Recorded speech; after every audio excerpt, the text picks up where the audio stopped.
இன்னைக்கு இந்த வீடியோல நம்ம அஜித்ஸர பத்தாங்க பேச போறோம்.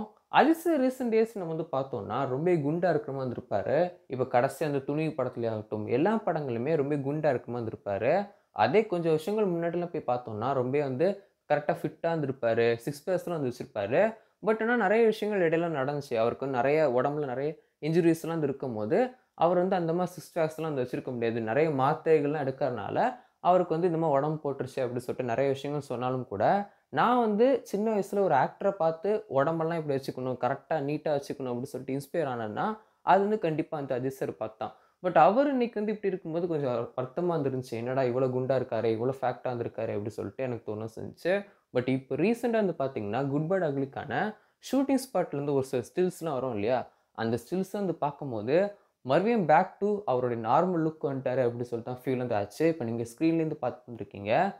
பார்த்தீங்கல்ல, மறுபடியும் ரொம்ப ஃபிட்டா தெரியிறாரு. பார்க்க நல்லா அழகா இருக்கார்ல. அந்த தாடிலாம் வச்ச லுக்லயும் அப்படியே ஒல்லியா இருக்கிறது பார்க்க சூப்பரா இருந்திருக்காரு. மறுபடியும் வெயிட்லாம் கம்மி பண்ணி ஒரு பக்காவான கம்பேக் குடுத்துருக்காருன்னு சொல்லலாம். இது படத்துக்காண்டி அவர் உடம்பு கம்மி பண்ணாரா? இல்லன்னா இப்போ அடுத்த வருஷம் ரேசிங்க்கு போறாரு இல்லையா? அதுக்காண்டி உடம்பு கம்மி பண்ணாரான்னு தெரியல. பட் எது எப்படியோ மறுபடியும் அவர் பேக் டூ ஃபார்ம் வந்துட்டாருன்னு சொல்லலாம். படம் அளவுல எப்படியோ தெரியல. பட் ஆனா அவருடைய பாடி டைப் அளவுல அவர் பேக் டூ ஃபார்ம் வந்துட்டாரு.